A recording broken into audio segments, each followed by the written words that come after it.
আসসালামু আলাইকুম। ক্যাম্পের ভুবনে সবাইকে স্বাগত। ক্যাম্প মানে সার্টিফাইড অ্যাপারেল ম্যানেজমেন্ট প্রফেশনাল, যাদের শিক্ষা জীবন শেষে বছরের পর বছর বসে আছেন বেকার, উদ্দেশ্যহীন, স্বপ্নহীন, হতাশ, জীবন সম্বন্ধে ধারণা পাল্টে গেছে, ধরে নিয়েছে তাকে দিয়ে জীবনে আর কিছুই হবে না। তাদেরকে নিয়েই আমরা স্বপ্ন দেখি, তাদেরকে নিয়েই আমরা স্বপ্ন দেখানোর পথ বাছি, তাদেরকে উদ্দেশ্য করেই ক্যাম্পের জন্ম, যাতে করে বাংলাদেশের সকল শিক্ষিত বেকাররা স্বল্পতম সময়ে বিভিন্ন বিভাগে সংক্ষিপ্ত ট্রেনিং নিয়ে সবচাইতে বৃহৎ কর্মসংস্থান প্রকল্প অ্যাপারেল শিল্পে কাজ করতে পারে, সেই উদ্দেশ্য নিয়ে ক্যাম্পের জন্ম। আমরা যারা শিক্ষা জীবন শেষে চাকরি পেয়ে যাই অনেকটা সোনার হরিণের মতো, এবং সেটা অনেকভাবেই হয়ে থাকে। কখনো কখনো দেখা গেছে একটা পদের বিপরীতে 1000, 1200 বা তারও বেশি দরখাস্ত জমা পড়ে, সেখান থেকে সিলেক্ট হয়ে আসেন একজন। সে একজন কিভাবে আসতে পারেন সে পদগুলো বাংলাদেশের প্রত্যেকটা বেকার হারে হারে উপলব্ধি করেন। অনেকে সেই অবৈধ পদগুলো বেছে নেন এবং তার সামর্থ্যের উপর নির্ভর করে কোনো না কোনোভাবে উনি চাকরিটার ব্যবস্থা করতে পারেন। তবে অধিকাংশ ক্ষেত্রেই মেধাবীরা বাদ পড়ে যাওয়ার সম্ভাবনা অনেক বেশি থাকে। আবার আমাদের দেশে দেখা গেছে যে চাকরি খেতে গেলে সবাই একেবারে বাংলাদেশের সবচাইতে ছোট পদের, যদিও একটা সরকারি চাকরি হয়, সেটা থেকে শুরু করে উচ্চ পদের যে কোনো পদের জন্যই হাজার হাজার লোক ঢোকার চেষ্টা করে এবং বিভিন্ন পন্থায় তাদেরকে সেই চাকরির ব্যবস্থাটি করতে হয়। বিধায় দেখা গেছে যে চাকরিটা পেতে তার যে খরচ হয়ে গেছে, সেই খরচ তুলতেই তার কয়েক বছর চাকরি করতে হয় এবং শুধু একটাই স্বপ্ন দেখে, চাকরি শেষে সে পেনশনে যাবে এবং তার স্পাউস অথবা তার সন্তানরা, এবং সে চাকরি জীবনের শেষে মোটামুটি ভালো অঙ্কের একটা টাকা হাতে পাবেন। ভালো সুযোগ থাকলে সে হয়তো প্রমোশন পেয়ে অনেক উচ্চ পদে যাবেন। অনেক ক্ষেত্রে সেই উচ্চ পদে প্রমোশন পাওয়ার পথটি বন্ধই থাকে, তবুও ওই পদে চাকরিটা পাওয়ার জন্য সে মরিয়া হয়ে যান। একটা জিনিস চিন্তা করেন, আপনি পোশাকে, চেহারায়, আচরণে পুরোদস্তুর একজন ধার্মিক ব্যক্তি, সে যে ধর্মেরই হন না কেন, হিন্দু, মুসলিম, বৌদ্ধ, খ্রিস্টান, যে কোনো ধর্মের আপনি একজন ধার্মিক ব্যক্তি। এলাকার সবাই জানে, পরিবারের সবাই জানে আপনি একজন ধার্মিক ব্যক্তি।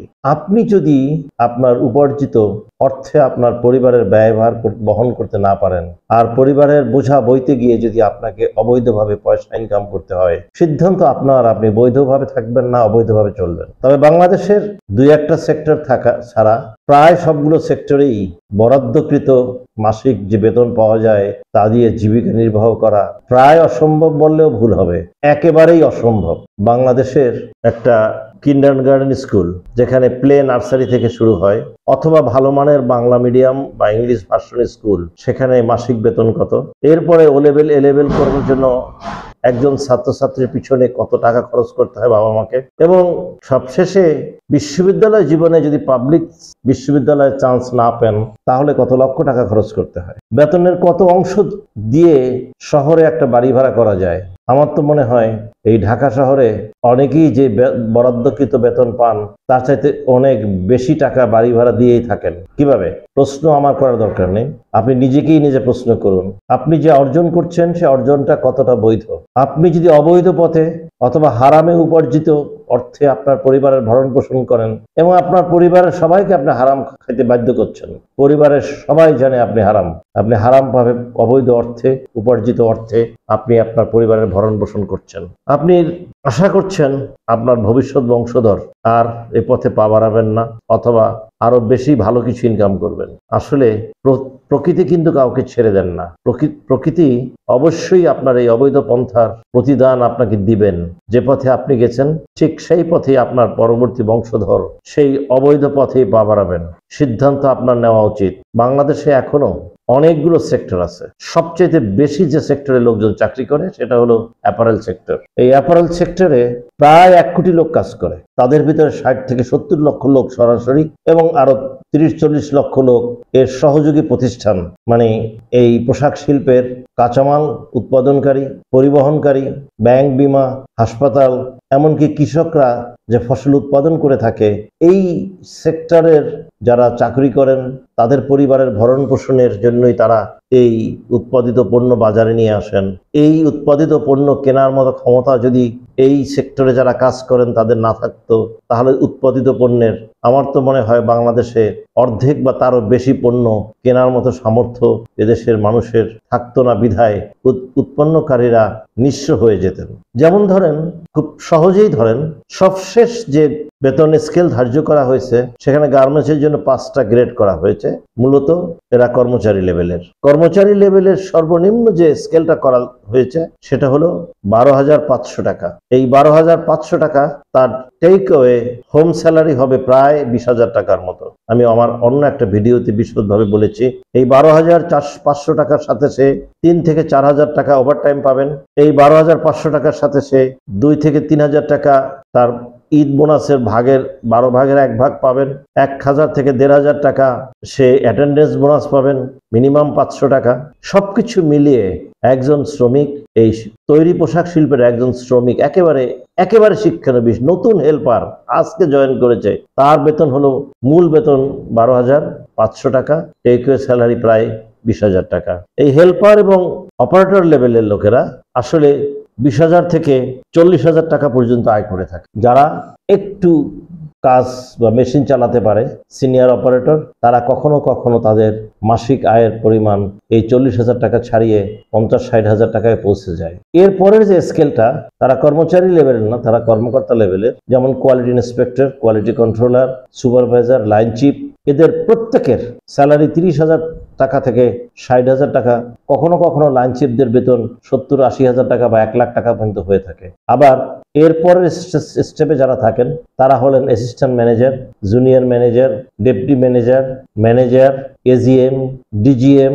এদের আবার স্যালারি স্কেলটা 1.5 লাখ টাকা থেকে 3 লাখ টাকা পর্যন্ত হয়ে থাকে। বাংলাদেশে খুব কম ম্যানেজারই আছে যারা 1.5 লাখ টাকার নিচে বেতন পায়। আবার এর উপরে যারা জিএম, এক্সিকিউটিভ ডিরেক্টর বা আদার যে কোনো ধরনের ডিরেক্টর লেভেলে মিনিমাম 2 লক্ষ টাকা থেকে 5 লক্ষ টাকা পর্যন্ত, কখনো কখনো আরো বেশি হয়ে থাকে। সেটা গার্মেন্টসেও হতে পারে অথবা গার্মেন্টসের সাথে সম্পৃক্ত বাইং হাউসগুলো, বিদেশি যে সমস্ত ব্র্যান্ডের কোম্পানিগুলো বা যে সকল ইম্পোর্টারের কোম্পানিগুলো বাংলাদেশে থাকে, সে সমস্ত কোম্পানিগুলোর এবং কারখানাগুলোর এই জিএম বা ডাইরেক্টর লেভেলের লোকেরা 2 লক্ষ থেকে 5 লক্ষ টাকা বেতন পেয়ে থাকেন। এবং সবশেষে যে কোনো একটা প্রতিষ্ঠানের সিইও অথবা অপারেশন ডিরেক্টর বা সর্বেসর্বা, মানে যিনি হেড অফ দ্য ইনস্টিটিউশন হন অথবা হেড অফ দ্য ইন্ডাস্ট্রি হন, তাদের বেতন কমপক্ষে 4 লক্ষ থেকে 10 লক্ষ টাকা। এই ম্যানেজার লেভেলের থেকে ডাইরেক্টর লেভেল পর্যন্ত যারা 1.5 লক্ষ টাকা থেকে 10 লক্ষ টাকা বেতন পান, তাদের প্রত্যেকের বেতন বাংলাদেশের সাংবিধানিক কাঠামোয় যারা বেতন পান, যাদেরকে আমরা রিমিউনারেশন বা প্রিভিলেজ অ্যাক্ট দিয়ে থাকি, তাদের চাইতে বেশি বেতন পান। তাদের কিন্তু আসলে ইচ্ছা করলে কোনো রকম অবৈধ পয়সা ইনকাম না করে একেবারে হালাল পয়সায় পরিবারের ভরণ পোষণ করতে পারেন। তাহলে আপনি যদি সচ্ছলভাবে চলতে চান, আপনি যদি আপনার পরিবারকে, আপনি যে ধর্মের অধিবাসী হন না কেন, অনুসারী, আপনি হিন্দু, বৌদ্ধ, খ্রিস্টান বা মুসলমান, যে ধর্মের অনুসারী হন না কেন, আপনি ইচ্ছা করলে আপনি এবং আপনার পরিবারকে নিয়ে সৎভাবে জীবনযাপন করতে পারবেন যদি আপনি এই পোশাক শিল্পের সাথে সম্পৃক্ত কোনোভাবে কোনো না কোনো পোশাক শিল্পের কাঁচামাল অথবা পোশাক শিল্পের পরবর্তী যেগুলো বললাম সেখানে আপনি জয়েন করেন বা কাজ করার সুযোগ পান। তাহলে আপনি অন্তত হালালভাবে নিজের এবং পরিবারের ভরণ পোষণ করতে পারবেন। এখন সিদ্ধান্ত আপনার। প্রশ্ন উঠতে পারে, আপনি কি ইচ্ছা করলে এখানে একটা চাকরি পেয়ে যাবেন? অনেক ক্ষেত্রে পাবেন না, কারণ এই ক্ষেত্রে আপনার সেই অভিজ্ঞতাটা হয়তো নেই। সেক্ষেত্রে আপনাকে এই বিষয়ে সংক্ষিপ্ত একটা প্রশিক্ষণ দেওয়া হবে। ক্যাম্প সে প্রশিক্ষণের আয়োজন করেছে। 6 সপ্তাহ, 24টা ক্লাস, 36 ঘন্টায় এই সংক্ষিপ্ত প্রশিক্ষণ শেষে আপনি এই অ্যাপারেল সেক্টরে যে কোনো শিল্পে আপনি যোগদান করার সুযোগ পেতে পারেন। ক্যাম্প কাউকে চাকরি দেয় না, ক্যাম্প চাকরি পাওয়ার মতো যোগ্য গড়ে তোলে। তাই আমরা আশা করি ভবিষ্যতে আমরা বাংলাদেশে আরও শিক্ষিত বেকারদের এই রকম প্রশিক্ষণের মাধ্যমে এই পোশাক শিল্পের সাথে সংযুক্ত করতে পারব।